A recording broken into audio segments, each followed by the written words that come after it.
दोस्तों, स्वागत है आप सभी का स्टडी विद गिरजेश के यूट्यूब चैनल में। मेरा नाम है गिरजेश चौरसिया।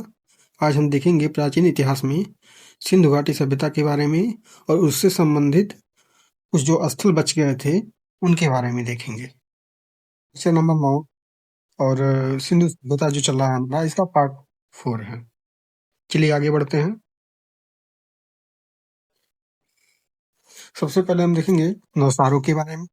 नौसारो एक स्थल है जो पाकिस्तान के बलूचिस्तान प्रांत में पड़ता है। यहाँ से दोस्तों नारी की एक ऐसी मूर्ति मिली है। नारी की जो एक ऐसी मूर्ति मिली, नारी मृण मूर्ति का मतलब होता है मिट्टी की मूर्तियां। मिट्टी की मूर्तियां। मृण मूर्ति का मतलब होता है नारी की मिट्टी की मूर्तियां। नारी मृण मूर्ति। तो यहाँ से एक ऐसी नारी मृण मूर्ति मिली है जिसके मांग में जो है दोस्तों सिंदूर भरा हुआ है। क्या भरा हुआ है दोस्तों? सिंदूर भरा हुआ है दोस्तों। और यहाँ से दोस्तों ये जो मृण मूर्तियां मिली हुई हैं दोस्तों, इसको चिकोटी विधि द्वारा बनाया गया था।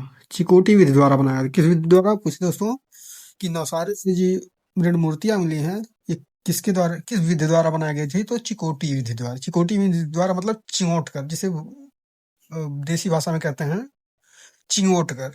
जैसे हम लोग पहले छोटे छोटे थे तो खिलौने बनाते थे, तो उसमें चिकोटी मतलब काट करके, मतलब चिंगोट करके उसमें कोई भी पुतला उतला बनाते थे, चिकोट करके उसमें नाक आंख बनाते थे। उसी तरह से चिकोटी विधि द्वारा इसमें ये जो मूर्तियां बनाई गई हैं नारी की, ये चिकोटी विधि द्वारा बनाई गई हैं। आगे बढ़ते हैं दोस्तों। सूतकांगेडोर के बारे में देखेंगे दोस्तों। सूतकांगेडोर जो है ये दोस्तों दास्क नदी पर है। कौन सी नदी है दोस्तों? पूछे दोस्तों सूतकांगेडोर कौन सी नदी पर है दोस्तों? तो सूतकांगेडोर जो है दास्क नदी पर। दास्क नदी पर। कौन सी नदी पर दोस्तों? दास्क नदी पर। सूतकांगेडोर जो है दोस्तों ये सिंधु सभ्यता का जो है सबसे पश्चिमी बिंदु है। सिंधु सभ्यता का जो है दोस्तों सबसे पश्चिमी बिंदु है। आगे देखेंगे दोस्तों, ये सूतकांगेडोर जो है दोस्तों वो बलूचिस्तान प्रांत में, पाकिस्तान के बलूचिस्तान प्रांत में स्थित है।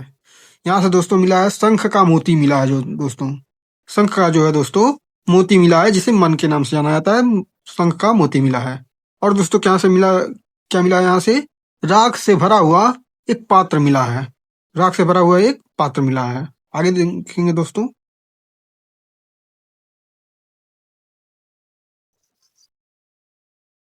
और क्या मिला है दोस्तों? यहाँ से पत्थर के बाणाग्र मिले हैं। बाणाग्र का मतलब जो होता है बाण का, जो है जो बाण ऐसे होता है, इसका आगे वाला सिरा जो है ये पत्थर का बाणाग्र मिला है। बाणाग्र का मतलब होता है बाण के आगे का सिरा। इसकी खोज किसने की थी दोस्तों? आर.एल. स्टाइन ने। किसने की थी दोस्तों?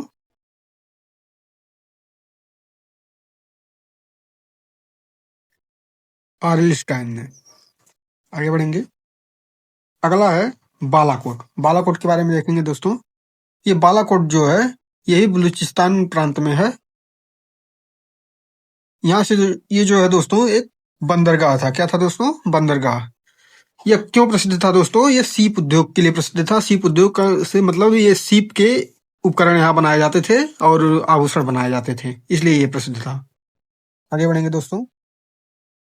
रोपड़ के बारे में देखेंगे दोस्तों। रोपड़ जो है पंजाब प्रांत में स्थित है। भारत के पंजाब प्रांत में रोपड़ जो है भारत के पंजाब प्रांत में स्थित है।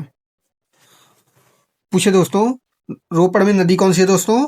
तो सतलज नदी है। रोपड़ में नदी कौन सी है दोस्तों? सतलज नदी है। पूछे दोस्तों रोपड़ की खोज किसने की थी? तो यज्ञदत्त शर्मा ने की थी। किसने की थी? यज्ञदत्त शर्मा ने।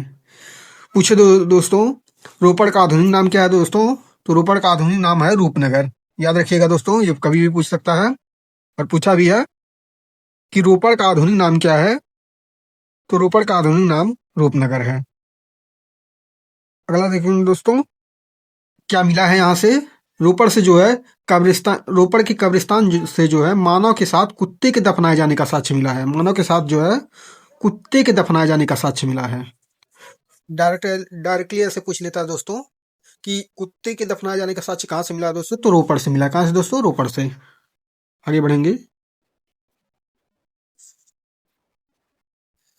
सुरकोटदा के बारे में देखेंगे दोस्तों। सुरकोटदा जो है वो गुजरात के कच्छ जिला में स्थित है। सुरकोटदा जो है दोस्तों गुजरात के कच्छ जिला में स्थित है।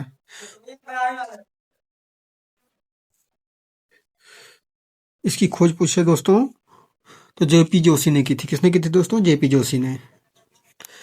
यहाँ से साक्ष्य क्या मिला है? सबसे इंपॉर्टेंट साक्ष्य क्या मिला है दोस्तों? यहाँ से जो है घोड़े का अस्थि पंजर मिला है। क्या मिला है दोस्तों? घोड़े का अस्थि पंजर मिला है। पूछे दोस्तों घोड़े का अस्थि पंजर का साक्ष्य कहाँ से मिला है दोस्तों? तो सुरकोटदा से। यह क्यों प्रसिद्ध था दोस्तों? घोड़े का अस्थि पंजर मिलने के कारण। और यहाँ से दोस्तों जो है विशेष प्रकार की कब्रगाह मिली है दोस्तों। विशेष प्रकार की कब्रगाह मिली है जो कि अंडाकार गड्ढे खोदकर इन्हें दफनाया जाता था। अगर देखेंगे दोस्तों आलमगीर के बारे में। आलमगीरपुर उत्तर प्रदेश में है। यह उत्तर प्रदेश के मेरठ जिले में स्थित है। कहाँ पूछे दोस्तों? आलमगीरपुर कहाँ स्थित है? तो आलमगीरपुर उत्तर प्रदेश के मेरठ में स्थित है। इसकी खोज जो है दोस्तों भारत सेवक समाज नामक संस्थान ने की थी। पूछे दोस्तों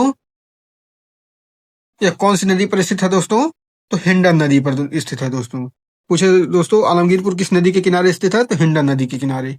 पूछे दोस्तों सिंधु सभ्यता का सबसे पूर्वी बिंदु कौन सा है दोस्तों? तो सबसे पूर्वी बिंदु आलमगीरपुर जो कि उत्तर प्रदेश के मेरठ जिले में स्थित है। ये यहाँ गलत है दोस्तों। ये विशेष प्रकार की कब्रगाह नहीं रहेगी। इसे हटा दीजिएगा। ये यहाँ से नहीं मिला है। ये टाइपिंग मिस्टेक हो गया है। आगे बढ़ेंगे। रंगपुर के बारे में देखेंगे दोस्तों। रंगपुर जो है अहमदाबाद जिला गुजरात में स्थित है। कहाँ स्थित है दोस्तों? गुजरात में अहमदाबाद जिला। इसकी खोज किसने की थी दोस्तों? पूछता है। ये इंपॉर्टेंट हो जाता है क्योंकि यहाँ पर धान की भूसी का प्रमाण मिला था। धान की भूसी का प्रमाण मिला था इसलिए इंपॉर्टेंट हो जाता है। तो इसकी खोज पूछ सकता है दोस्तों। तो इसकी खोज याद रखिएगा एस आर राव ने की थी। पूछे दोस्तों कौन सी नदी पर स्थित है दोस्तों? तो भादर नदी पर। ये भी यहाँ पूछता है दोस्तों। ये दो चीज तो यहाँ पूछता ही है। एक नदी पूछ लेगा और एक क्या मिला है पूछ लेगा। ऐसे पूछ लेता है डायरेक्टली कि धान की भूसी का प्रमाण कहाँ से मिला है? तो रंगपुर से। धान की भूसी का प्रमाण कहाँ से मिला दोस्तों? रंगपुर से। पूछे दोस्तों रंगपुर को किस नदी के किनारे स्थित है? तो भादर नदी। एक स्थल है दोस्तों आमरी। पूछे दोस्तों आमरी कहाँ स्थित है दोस्तों? तो पाकिस्तान के दादू जिले में। पाकिस्तान के दादू जिले में। इसकी खोज किसने की थी दोस्तों? एनजी मजूमदार। और यहाँ से सबसे इंपॉर्टेंट क्या है दोस्तों? यहाँ से जो है बारहसिंघा के प्रमाण मिले। बारहसिंघा के साक्ष्य मिले हैं। नदी कौन सी दोस्तों? सिंधु नदी। ये ऐसे पूछ लेता कि स्थल कौन सा स्थल दो चार स्थल लेके पूछ लेगा कि कौन सा स्थल सिंधु सभ्यता का नहीं है। तो इस स्थल को भी आप इसको जरूर पूछता है। अगला स्थल दोस्तों भगवानपुरा जो है जो कि हरियाणा में पड़ता है। यह हरियाणा के कुरुक्षेत्र जिला में स्थित है। इसकी खोज जो है दोस्तों जेपी जोशी ने की थी। यह दोस्तों सरस्वती नदी के किनारे स्थित है। इसको भी ऐसे ही पूछ लेता है कि मतलब कि कौन सा सिंधु सभ्यता का स्थल नहीं। यह मांडा है दोस्तों जो कि जम्मू कश्मीर में पड़ता है। यह दोस्तों इंपॉर्टेंट हो जाता है क्योंकि यह दोस्तों यह इसलिए इंपॉर्टेंट हो जाता है क्योंकि यह सिंधु सभ्यता का सबसे उत्तरी स्थल है जो कि चिनाब नदी के दाएं तट पर स्थित है। पूछ ले दोस्तों सिंधु सिंधु सभ्यता का सबसे उत्तरी बिंदु किस नदी के तट पर स्थित है? तो दोस्तों चिनाब नदी। चिनाब नदी के किस तट पर पूछ ले दोस्तों? तो दाएं तट पर। इसकी खोज किसने की थी दोस्तों? तो जेपी जोशी ने की थी।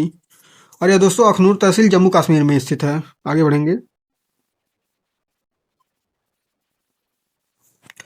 पूछे दोस्तों कुंतासी कहाँ स्थित है दोस्तों? तो गुजरात के राजकोट जिला में यह एक बंदरगाह स्थल था। ऐसे पूछ सकता है दोस्तों आपको निम्नलिखित में से कौन सा सिंधु सभ्यता का बंदरगाह स्थल नहीं था? तो इस तरह से इससे पूछ सकता है। ये केवल स्थान का नाम याद रखिएगा। और दोस्तों अल्लाह दीनो पूछ ले दोस्तों। तो कराची पाकिस्तान में से 40 किलोमीटर पूर्व में स्थित है। यह भी एक बंदरगाह नगर था। पूछे दोस्तों मिथाथल ऐसे ही पूछेगा दोस्तों कि 3-4 स्थल दे देगा, पूछ लेगा कौन सा स्थल सिंधु सभ्यता का नहीं है, तो इसलिए इसको भी याद रखिएगा, पूछता है। मिताथल जो है दोस्तों वो भिवानी जिला हरियाणा में स्थित है। आगे बढ़ेंगे। कोट डीजी पूछ ले दोस्तों, यह पाकिस्तान के सिंध प्रांत में खैरपुर शहर के पास स्थित है। यहाँ से दोस्तों एक बार किले का साक्ष्य मिला है। डाबर कोट पूछे दोस्तों, तो यह दक्षिणी बलूचिस्तान पाकिस्तान में स्थित है। इसकी खोज आर.एल. स्टैन ने की थी। यहाँ सिर्फ डाबर कोट ही याद रखिएगा, ये सिंधु सभ्यता का स्थल है। रोजदी पूछ ले दोस्तों, ये भी याद रखिएगा, स्थल का नाम ही सौराष्ट्र जिला गुजरात में स्थित है। आगे पूछे दोस्तों, सिनौली के बारे में पूछे दोस्तों, तो यह बागपत जिला उत्तर प्रदेश में स्थित है। यह न्यू स्थल है।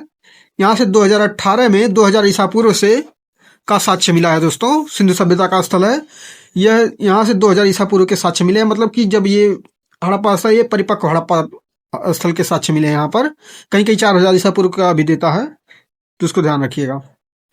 और सबसे इंपॉर्टेंट हो जाता है दोस्तों रतड़ियारी ढेरी। रतड़ियारी ढेरी जो है दोस्तों, यह भारत और पाकिस्तान सीमा पर स्थित है। इसकी खोज जो है दोस्तों जुलाई 2025 में की गई थी। यह जो है दोस्तों सिंधु सभ्यता का सबसे नया स्थल है। सिंधु सभ्यता का सबसे नया स्थल है, याद रखिएगा। थैंक यू दोस्तों। वीडियो देख अगर अच्छा लगा हो तो आप लोग लाइक और सब्सक्राइब जरूर करना। लाइक और सब्सक्राइब करके अगर आप हमें सपोर्ट करेंगे तो आगे हम वीडियो लाते रहेंगे आप लोगों के लिए। इम्पोर्टेंट जो भी होगा हम आप लोगों के लिए प्रयत्न करते रहेंगे। धन्यवाद।